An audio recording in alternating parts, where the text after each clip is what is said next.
Hey guys, on this episode, we're going to get into depth with all the recruiting rules, including the transfer rules and this new registry that has caused quite a bit of commotion and a lot of questions for people throughout the industry. So, Sam, if you want to take it away. I think I'm going to start off with the recruiting registry. Officially, it went live on October 15th. So it's been live now for approximately 48 hours. And from talking to our coaching friends, I think that directory has totally blown up, quite frankly. I've heard that there's within a 48-hour period, there are over 400 athletes that are already on the registry. Now that's all sports. Let me be clear about that. That's all sports. There are obviously Division I athletes, and there's even Division II athletes that are on that. So basically, those student athletes and all those sports across the board have basically put themselves out there to try to find a new home for whatever reason, okay? I think what's important from a volleyball standpoint with this registry is, what does that mean? If you decide to go on this registry, what could that potentially mean for you as a student athlete? There will be, a lot of these decisions are institution based, but I can tell you, and I know this for a fact from, again, talking to people, is that if you are unhappy at your current home and you choose to go on this registry and you're on a scholarship, there's a high possibility that scholarship could end right then and there. So what does that mean? That means no more access to, academic support services, no more access to your athletic trainer, no more access to your strength and conditioning coach. It might also mean you have to turn in every piece of equipment you ever got at that institution, and you have to turn that in as well. I just want to add, because we talked a little bit about medical, and we actually have a student athlete that contacted us and is now going to be on the registry. She's not on it yet, but her medical was already revoked, and so she needed to get medication that the institution had subscribed to her and couldn't get it for her test for midterms this week. Sure. So I thought, that's a scary thing. I think just understanding the repercussions and making sure that everybody's on the same page in terms of communication. For sure. So these are the questions you need to make sure you find out. The other piece, like I said, where your scholarship could potentially end, if you go in and register, if you go on the registry as of today, October 17th, your scholarship could come to an end today. And so what does that mean? That means you would have to pay that institution the rest of your tuition bill for the rest of the semester, something you might not have been ready to pay for, quite honestly. So what I think is going to happen is you're going to see that kids, quite frankly, if they find out what institution they're at and if they're going by those rules, are going to maybe wait longer to see what happens in getting on this registry so they can still continue to have those support services and have that scholarship paid for. It is possible if you go on the registry, your scholarship could be good through the end of this semester, maybe even the whole year. That's a discussion you're going to have with the staff and then the administration, quite frankly. So before you go on this registry, if you're really thinking about this, I think it's important to find out all that information because it's going to be institutionally based. The other thing I want to mention, it's great for the student athletes to be able to go on this registry, have their information out there, and not have to go through that, the process of whether I'm going to get a release, whether I'm going to get a permission to contact. Totally understand that. But please be aware that if you are looking to still go to a school within the same conference that you're at, that might mean you might still have to sit out a year. So again, that'll be an institutional decision, that'll be a conference decision. So that doesn't automatically give you that opportunity to go to another school within conference, because quite frankly, if I'm coaching and I don't want to give up somebody just to a competitor in my conference, quite frankly. So please be aware that there's, that possibility of sitting out a year to go with the transfer within another institution in a conference could very well be true. Within the ACC, at least at one of the institutions in the ACC that we have a client at currently, because she was not on scholarship, she can actually transfer within conference and not have to sit out. That's what their compliance reported today. I think a lot of this remains to be seen because I feel like we're getting so many conflicted details from everybody that we're talking to in the industry, and it's a little bit of a chaos right now. I think it is it's chaotic. I could use another 2 words, but I'll choose not to. But I think this is a learning experience for everybody. And again, it's just not volleyball. It's every sport that this affects, and how this is all going to operate, and what does that mean? And figuring out the kinks with the NCAA, with the schools, with the conferences, different levels, whether it's Power 5, the autonomy legislation, you go along with the Power 5, you choose not to go along with the Power 5. There are a lot of questions, and there's going to be a lot of interps and a lot of things. So what I'm here to preach is that you really need to do your due diligence. You get on this registry and you think life is easy about possibly transferring. I'm here to tell you, and Kara's going to say the same thing, it's not. There's still a lot of work. There's still a lot of homework you must do to figure out that everything's going to go in the right direction to help you find that next home, and your last home, and the right fit at the end of the day for whatever's going on. We've been harping a lot about the importance of learning how to communicate with your coaches, learning how to communicate as a whole, and this is not something that you should just drop on your coach. You should not go to compliance, request the form, have everything filled out, and then put it in front of your coach to sign off on. I would highly recommend that if there is any sort of grief, or you understand that there's a personality conflict between you and your coach, I would highly encourage you to go and sit down with that coach and talk to them about everything that you see that's going on. There's always 2 sides to everything, and sometimes if you sit down and you ask certain questions and you talk about how you're feeling, oftentimes a coach will open up and give you their perspective, and as you walk away and really reflect on it, it may impact how you want to move forward with the program. So what I would highly recommend is not walking into compliance, not having them go ahead and fill out that form and just dropping it in front of your coach and having it be like out of nowhere. Really learn how to communicate. You're an adult now. If you're watching this and you're thinking about transferring, more than likely you're in that 18 to 22 to 24-year-old range, and you're an adult, and learning how to communicate is so important, not just now, but for the rest of your existence. This is a career, and you made a career choice, so you need to ask questions about whether you can persevere and finish it out strong, or if you're looking to go in another direction, at least have an honest conversation with yourself and with your coaching staff. Don't just cry home to your parents who are more than likely gonna, they're gonna be great. They're gonna love you, and they want to support you, and they want to hear everything. But you don't want them to just only hear your side of the story, and then for that to ultimately impact your decision. I think it's important that you're opening up the lines of communication here and talking to the whole coaching staff. I mean, you were a coach. Wouldn't you have appreciated that? Yeah, I think that is huge. I mean, that's a life skill set. You will have to talk to somebody in the future at a job about something that's going well and not going well. You need to have that discussion at the end of the day. Because here's the other thing. You go through this transfer process and you get on this registry and people start reaching out to you about their interest. Like, people are going to call and they're going to find out. So they're going to want to know things, and whether they call your current coach or anybody else that you've ever worked with, it's going to happen. That's kind of the uncontrollable for you. So you need, I think it's really, really important to go in and have that discussion, as Kara just said, with the coaching staff. And in addition, once all that happens, you've got to take care of your controllables and all this. You have to take care of your schoolwork. Take care of your schoolwork, okay?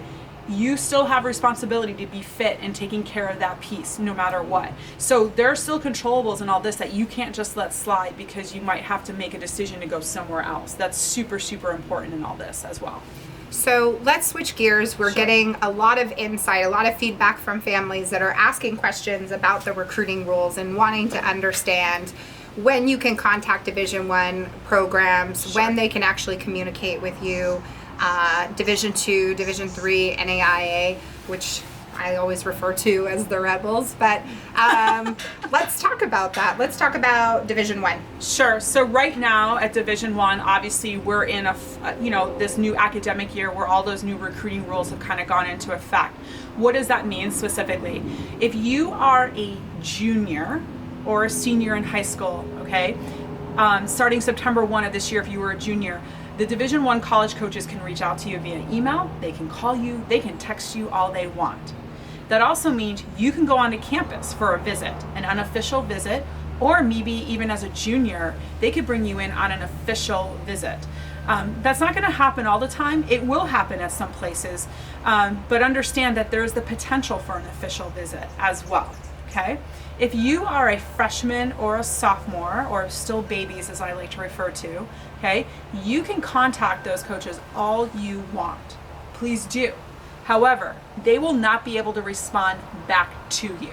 So that is why it's important that whoever you put in that email when you're reaching out, that third party provider, as we like to say, is going to get back to you with that information when those coaches reach out. That is super, super important that they're reliable and will get that information to you as soon as possible.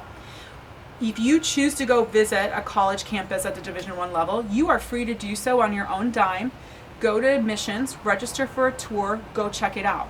Remember, as a freshman and sophomore, you are no longer able to interact with any of the coaching staff for that sport, volleyball, okay? If they have a game that night, can you go to the game? Absolutely. Absolutely. Go watch their match. But you will be doing everything from a tour standpoint through the admissions department. That's what needs to happen at this time and point. You're also going to start seeing at the Division I level, a lot of these clinics are popping up this semester. I've already seen. Karen, I've seen a ton of these. We've also been talking with a lot of our coaching friends at the D1 level who said we're going to be having clinics and one-day camps starting in January. Why? Because the new recruiting calendar is in effect. So starting on December 1st, it's basically quiet period for D1. And guess what? They cannot be on the road till President's Day weekend, right? Everybody's favorite weekend of volleyball because there's so many great tournaments going on around the country. But that is basically 2.5 months where the Division I coaches can't be on the road recruiting. So to help with that, they're going to be offering some clinics and camps in order for people to go visit and have a chance to work with the staff and visit and see maybe, experience a basketball game that's going on at their place. So, whatever. One word. On. Just go. Go. You have to go. You have to take advantage of getting to these camps, interacting with these coaches, seeing how their coaching staff works with each other, do the campus tour with the coaches. That's the only way, by the way, that you can Correct. do a campus tour with the coaches is at these camps. Correct. And it's an incredible opportunity. Most of them are pretty inexpensive that we're seeing, somewhere in the $50 to $100 range. Correct. Some of them might be a little bit more because they're contracting with outside coaches that are having to come in and provide support as well. But gosh, I'm such a huge fan of getting in the gym and interacting with these coaches because as we've talked about transfers at the beginning of the conversation and people getting it wrong, really educating yourself, that is your controllable right now, is to get in the gym and interact and have an opportunity to see if it's a good fit for you. Absolutely. And if you are looking to play at the Division I level, you still have to maintain that consistency and that persistency of your communication. Trust me, they want to hear from you. And even though they can't be out on the road until the middle of February, they're going to be doing their jobs and prepping, because once they hit the road in the middle of February, they're all going to be gone on the road, quite frankly, until the end of April. Yeah, it's a little gnarly, as are we. Yes, we're living out of a suitcase, but that's okay. When it comes to communication, I just want to throw out that our book is coming out. I've written a book and it's coming out at the beginning of 2019, and in it we actually have a communication schedule that Sam and I had worked on together about how often you should be reaching out to programs and how you should be proactively communicating with them, and just tips that you can add, like certain things, checking your university athlete profile and things of that nature. So just a little promo action there. That's a good intro for me into the book, right? All right. So Division II. Yeah. So Division II, basically, right now, they don't have much has changed for them, which is awesome. In fact, I think the D2s and the D3s and the NAIA coaches are going to love the fact that they have that whole January through the beginning part of February to be at any tournament or any gym by themselves, quite frankly. So, Division II. Obviously, when you're a junior starting June 15th, that date is different for D2 than Division I.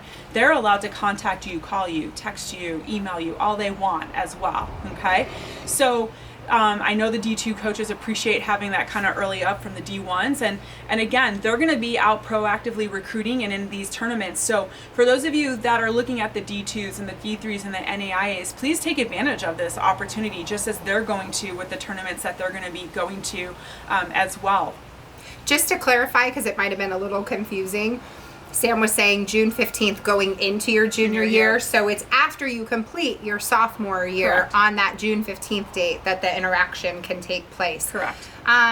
Take advantage of your recruiting coordinators at your clubs, or if you decide to contract with somebody to help you in recruiting, like ensure that you're including their information in your emails, your coaching staff, like put those people even in the signature so that, college coaches know that they can reach out to them. I'm with you. I think the Division II coaches are going to eat up the fact that they've got a 6-week head start in 2019 over all the D1 coaches. And, for them, when you're competing, especially for those unsigned seniors, I think there's going to be so many unsigned seniors this year that are going to feel really under pressure and probably in a freak out mode, because that's a really long time to go without having an opportunity to be evaluated, without going to a camp. Sure. And remember, at the D3 level, those coaches, once you are technically considered a high school student athlete, they can reach back out to you and they can email you, which is great. Again, we always talk about the social media aspect of that. If you really have an interest in a certain program, that you should be liking their Insta or their Facebook page or their Twitter account. That's super, super important. D1, D2s, right? They can like and retweet legally per the NCAA. Remember, at the Division III level, the NCAA does not allow those coaches to like or retweet. So when you like something of theirs or you post something, that coach definitely would love to hit that, the heart button. They're just not allowed to. And I think that's important to remind everybody. Yeah, because it's not them not showing the love. Correct. There's a rule that's preventing them from showing the love. Correct. The NAIA, I like to call them the rebels, because they just don't have the same kind of rules that everybody else does. They don't, but listen, they want everybody just like anybody else. For sure. And we did a little talk on them, not too long ago, to show the love, because there's a lot of great volleyball out there. And we talk about this fit piece, and there's a lot of great schools at the NAIA level that are the right fit for a lot of people. So I think it's really, really important to, we talk about opening up your search and not kind of just being tunnel vision, but opening things up to a lot of opportunities, because there's a lot of high level volleyball being played at that level. And I think it's super, super important to consider them through this process.